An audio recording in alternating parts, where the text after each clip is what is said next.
Yo, what's good? I just got the idea to kind of do a little blog about kind of thinking of ideas, or let's put the more accurate terms to it, character development and world building. But kind of what I mean with, I say, big scale, scale bigger, go for the bigger question, think bigger, all of that stuff in terms of character development and bigger, right? So a good example is public domain character, Lion Man, right? Lion Man was a character in all Negro comics, right? There was a comic book series, I'm going to say the 60s, right?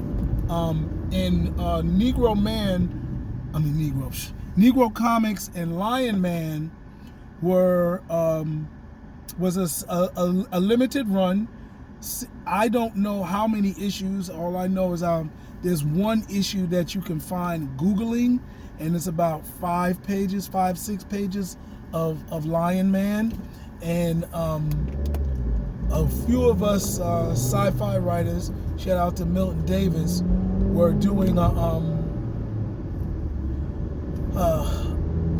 talking about doing anthology, or just, a bunch of us all take a different short story and try to put together a Lion Man collection of short stories. So since none of us own the character, we could write about the story and own our story without having to worry about copyright infringement and somebody snatching it up. Not to mention, he's a black character. Now, here's what we know in a black character.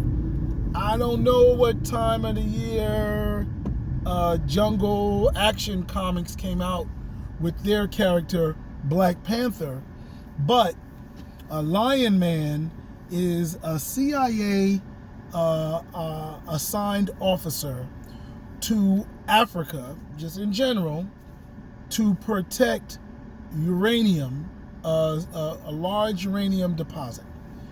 He detects, in the story, he detects some intruders, and he's got technology on his side. And in reading the story, he does have fighting skills. They kind of leave it like that, right? So I definitely feel like everybody, oh man, this is Marvel stealing a character from other people. This is Isley Brothers get jacked for your song, type moment, back in the 50s, where they used to sing the song and they would put a white act and then remake the song, and the white act would get all the money for the song. It certainly seems like one of those situations.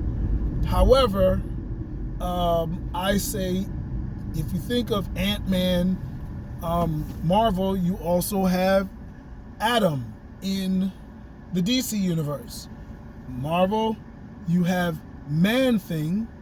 DC, you have Swamp Thing.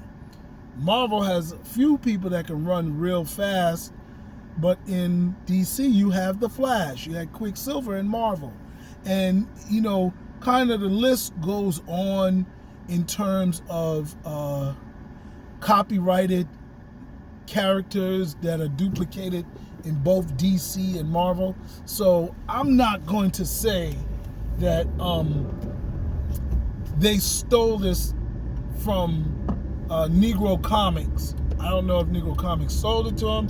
I don't know, but I'm going to say there's a lot of similarities in a bunch of characters, Submariner and Aquaman, between DC and Marvel. So it may have just been common practice for them to do that to each other. I'm not a nerd enough to know that, but I do say it is interesting for us to do a story like this and approach it. So now, back to my blog, right? Back to my original inspiration. I take this idea of this Lion Man, and what would Jeff do to it? What am I thinking? And originally I'm thinking, damn, you really got to do something to it, because Black Panther is hella popular. You know what I'm saying? His whole world is on fire. Everybody knows about Wakanda, his sister. We know the universe. We know M'Baku. We know Vibranium. It's all throughout Marvel. Sheesh. How are you going to compete with that and have realistic a world? Wakanda has got this mystery that it is hidden in a shield created damn near from the vibranium. Captain America's shield is made from the vibranium. So you got to compete with all of that. You got to compete with the vibranium. You got to compete with his suit, the name Black Panther from the Black Panthers. Heck, even Lion Man doesn't sound cool. It sounds bootleg. Even though it probably came first, how do you compete with it? How would I approach it?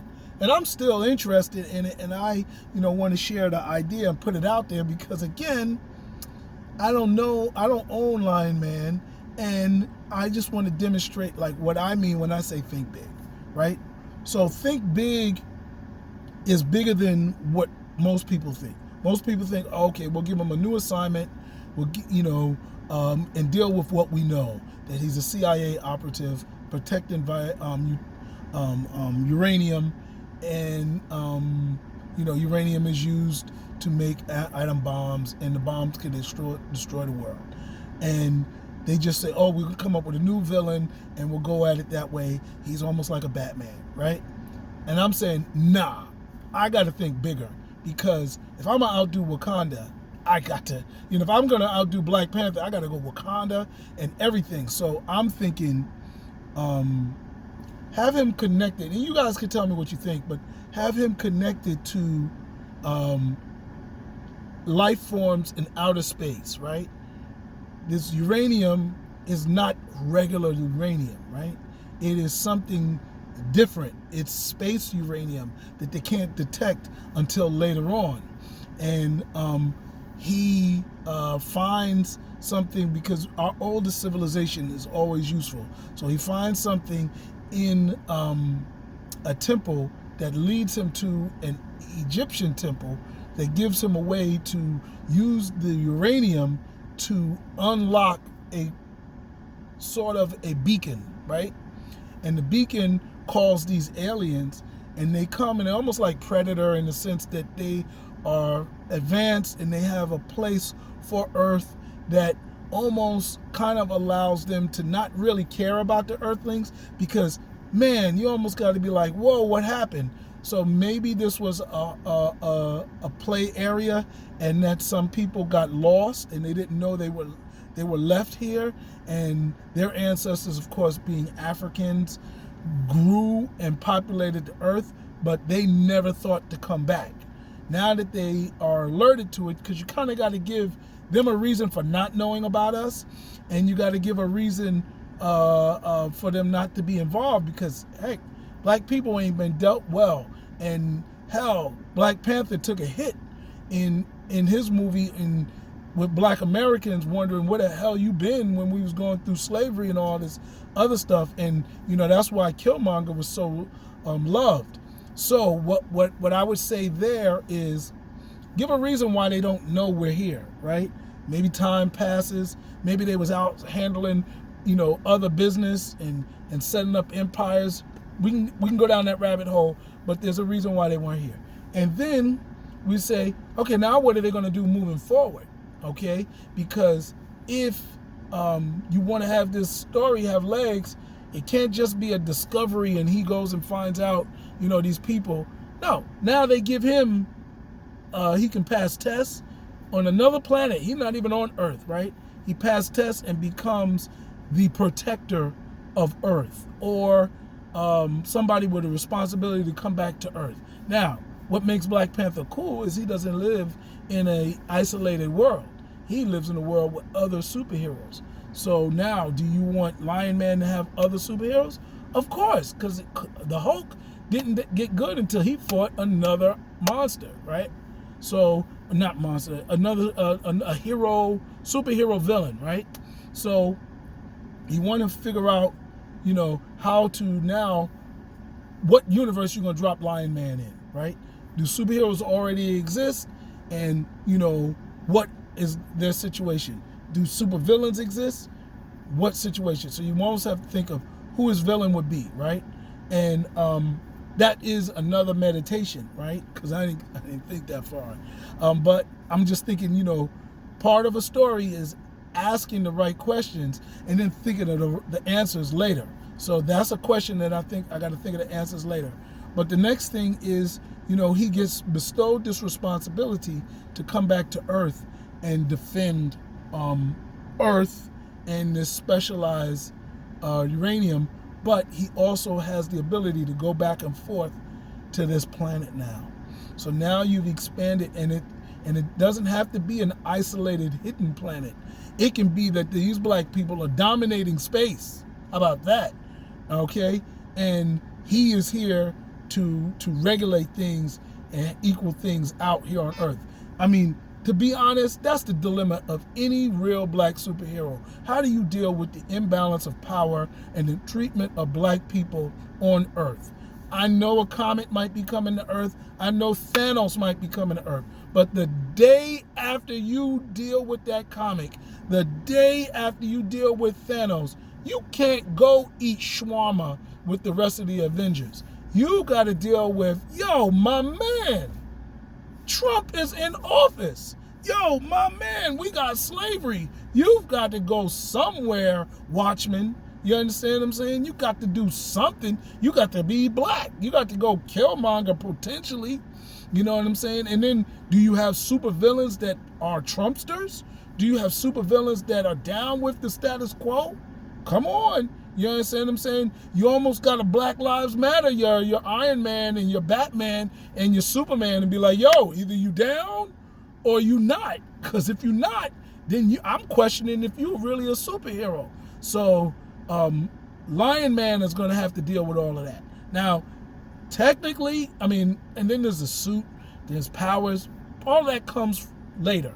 I would definitely love to have his powers be bestowed upon him, that he competed in some intergalactic competition like Black Panther did and wins his right to powers and comes back with some powers, whether it's Superman level powers or it's Miss Marvel level powers, or if he's the Incredible. I don't know what the heck we want to make him, but he's got to be more than a tech savvy Batman, because they didn't say he was a rich millionaire.